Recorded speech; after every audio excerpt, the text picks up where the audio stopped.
दोस्तों, जिस नोटिस का आपको बहुत बेसब्री से इंतजार था, आईसीआर के मॉपअप राउंड या फाइनल राउंड जिसे हम बोलते हैं आईसीआर 2020। अब कुछ स्टूडेंट्स का डाउट होगा, क्या ये सिर्फ यूजी के लिए है, क्या ये सिर्फ पीजी के लिए है, क्या ये सिर्फ पीएचडी के लिए है। तो मैं बता दूं दोस्त, जितने भी आपके सीट्स वेकेंट रहेंगे आईसीआर 2020 काउंसलिंग के अंदर, उन सभी में मॉपअप राउंड होता है। ये किसी भी यूजी पीजी या पर्टिकुलर पीएचडी के लिए नहीं हो रहा है। सीट वेकेंट रहेगी तो उस पर मॉपअप राउंड ऑफ काउंसलिंग होगी, जिसपे आप अपनी चॉइसेस फिल कर सकते हैं। आगे हम रूल्स एंड रेगुलेशंस के बारे में बात कर रहे होंगे और यहाँ पे शेड्यूल के बारे में आगे हम बात कर रहे हैं। तो इस वीडियो को आप अच्छे से देखिएगा, अच्छे से समझने का एक एक पॉइंट कोशिश करिएगा।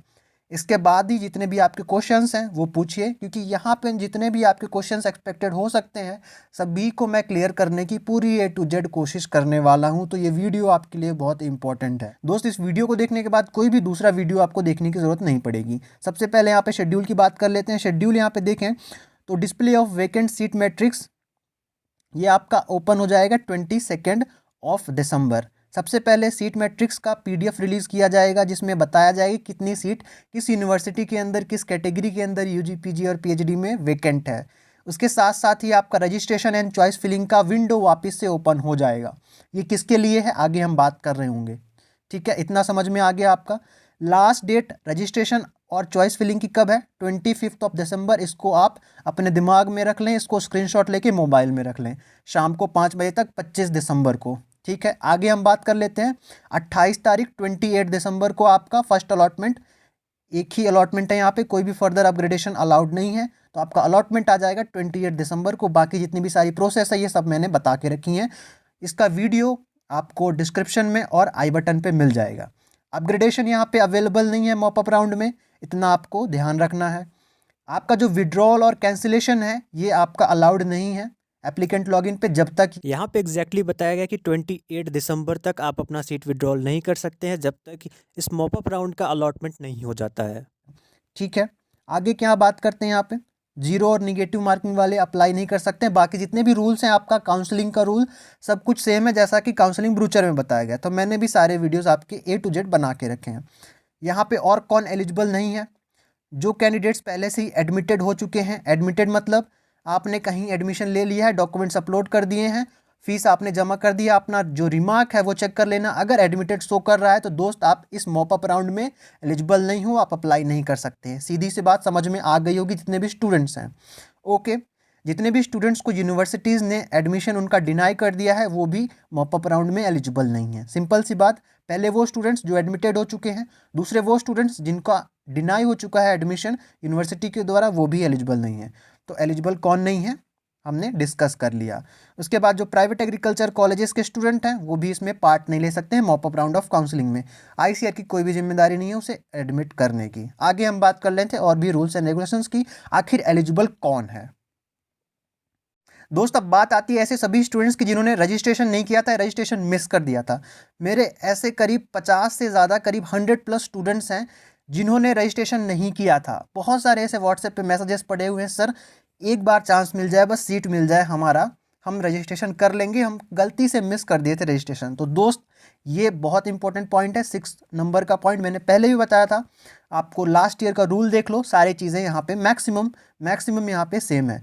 तो जिसने भी रजिस्ट्रेशन नहीं किया था वो रजिस्ट्रेशन कर सकता है, प्लस चॉइस फिल कर सकता है। ओके, यहाँ पे जो फीस है उनकी सेम है, आपको रजिस्ट्रेशन करना है, देन अपनी चॉइस फिलिंग करना है। ठीक है, जिसने रजिस्ट्रेशन नहीं किया था वो यहाँ पे रजिस्ट्रेशन कर सकता है और वहाँ पे ये एलिजिबल है। नेक्स्ट पॉइंट हम देख लेते हैं, ऐसे सभी स्टूडेंट्स जिन्होंने रजिस्ट्रेशन किया था लेकिन अपना चॉइस फिलिंग उसको कंप्लीट नहीं किया था, चॉइस फिलिंग नहीं कर पाए थे या कोई गड़बड़ी रह गई थी जिसके कारण उनके अलॉटमेंट में नॉट कंसीडर्ड या वो कंसीडर्ड ही नहीं किए गए थे काउंसलिंग के अंदर, तो वो सभी स्टूडेंट्स एलिजिबल है, वो चॉइस फिल कर सकते हैं। चॉइस फिल जरूर करें। ठीक है, अब उसके बाद नेक्स्ट पॉइंट हम देख लेते हैं, ऐसे सभी स्टूडेंट्स जिन्होंने रजिस्ट्रेशन किया था उसके बाद चॉइस भी फिल की थी, बट क्या है कि डॉक्यूमेंट वेरिफिकेशन या फिर उन्होंने सीट एक्सेप्टेंस फीस ये इस प्रोसेस को कंप्लीट नहीं किया है। यहाँ पे स्लैश लिखा गया है, इसका मतलब होता है इन दोनों ही प्रोसेस में से अगर किसी एक प्रोसेस को आपने मिस किया है, या तो आपने फीस नहीं जमा करी या तो आपने डॉक्यूमेंट्स अपलोड नहीं किए पोर्टल पे, तो आप एलिजिबल हो इसमें। ड्यू टू एनी रीजंस आप यहाँ पे एलिजिबल हो दोस्त। आपको यहाँ पे वापस से कोई भी पैसा जमा नहीं करना है, आप अगेन से अपनी चॉइसेस फिल कर सकते हैं, अगेन से मॉपअप राउंड में पार्टिसिपेट कर सकते हैं। ठीक है, ऐसे सभी स्टूडेंट्स जिनको कॉलेज अलॉट हो गया था बट उन्होंने अपना डॉक्यूमेंट्स अपलोड नहीं किया, फीस जो सीट एक्सेप्टेंस फीस है वो जमा नहीं करी, दोनों ही केस बराबर हैं। अगर आपने ऐसा कुछ नहीं किया था तो दोस्त आप इसमें एलिजिबल हो। ठीक है, आप समझ गए होंगे मेरी बात। भले ही आपको कॉलेज अलॉट हो गया था बट आपने ऑनलाइन रिपोर्टिंग वाला जो सिस्टम है, मतलब आपने रिपोर्टिंग नहीं करी, मतलब इसका क्या होता है, सीट एक्सेप्टेंस फीस और डॉक्यूमेंट वेरिफिकेशन। ये पॉइंट आपको अच्छे से समझ में आ गया होगा, इसको लेकर कंफ्यूजन कोई नहीं रहना चाहिए। आगे हम बात कर लेते हैं ऐसे सभी स्टूडेंट्स के बारे में जिन्होंने रजिस्ट्रेशन किया था, चॉइस भी फिल करी थी और थर्ड राउंड तक उन्हें कोई भी यूनिवर्सिटी अलॉट नहीं हुई। दोस्त उन्हें यहाँ पे कोई भी फर्दर रजिस्ट्रेशन नहीं करना है, कोई भी पैसा आपसे यहाँ पे नहीं लिया जा रहा है, आपको केवल अपनी चॉइसेस फिल करनी है। अगेन से आप चॉइसेस फिल कर सकते हो, मॉप अप राउंड में आप एलिजिबल हो अगर आपने एक बार रजिस्ट्रेशन कर लिया है पहले। इसके बाद हम देखें तो यहाँ पे क्या है कि फ्रेश चॉइसेस आप कहाँ पे भर सकते हो, जितनी भी वैकेंट सीट्स डिस्प्ले होंगी आईसीआर के काउंसलिंग वेबसाइट पे, जब आप चॉइसेस फिल कर रहे होगे उन सभी यूनिवर्सिटीज़ पे आप अपनी चॉइसेस फिल कर सकते हो। ओके, तो उतनी यूनिवर्सिटी दिखाई देंगी जहाँ पे सीट वैकेंट होंगी। सिंपल सी बात है, लॉजिक आपको समझ गया होगा। ओके, जितने भी फर्दर रूल्स हैं वो सारे कुछ सेम हैं जैसे कि आपके काउंसलिंग ब्रोचर में बताए गए थे, जो मैंने आपको एक्सप्लेन किया था, सारी चीज़ें सेम हैं, कोई भी अदर रूल्स यहाँ पे नहीं है। जितने भी रूल्स थे मैंने आपको बता दिया। दोस्त अगर आपको अभी तक कोई सीट यूनिवर्सिटी अलॉट नहीं हुई तो ये आपके लिए रामबाण है, इसका फ़ायदा ज़रूर उठाएं। और इस वीडियो का हम एम रखते हैं 1000 लाइक्स का।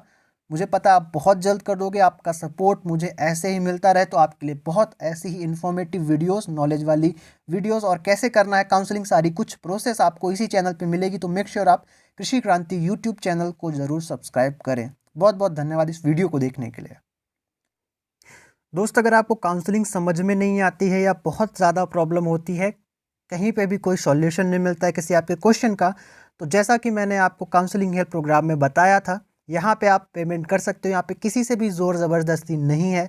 जो भी ऐसे स्टूडेंट्स हैं जिनको बहुत ज़्यादा प्रॉब्लम आती है या टेक्निकल काम उनसे नहीं होते हैं, तो दोस्त यहाँ पे ये UPI का नंबर दिया गया है, इस UPI पे आप 399 का पेमेंट करके व्हाट्सएप पे इसी नंबर पे स्क्रीनशॉट भेज सकते हैं, जिससे आपको जितनी भी हेल्प है मेरी तरफ से, जितनी भी मैं कर सकता हूं वो सारी मिलेंगी। जैसा कि मैंने आपको पहले भी बताया था, यहाँ पे मैं केवल 100 स्टूडेंट्स को इंक्लूड कर रहा हूं, तो अगर आप पहले 100 स्टूडेंट्स में आते हैं तो बहुत बढ़िया है। दोस्त काउंसलिंग हेल्प प्रोग्राम में आपको इनरोल करने के बाद अगर कोई सीट नहीं मिलती है तो मेरी तरफ से आपको 350 रिफंड कर दिया जाएगा, जितने भी स्टूडेंट्स ने इसके बाद यहाँ पे पेमेंट किया है। तो स्क्रीनशॉट ज़रूर भेजें पेमेंट करने के बाद, जिससे आपको कांटेक्ट किया जा सके कि हाँ आपने पेमेंट किया है या नहीं किया है। तो दोस्त मेरी आपसे इतनी रिक्वेस्ट है, जितने भी स्टूडेंट्स हैं इंटरेस्टेड है वही इसमें पेमेंट करें, या फर्दर कोई डाउट है तो ज़रूर पूछें।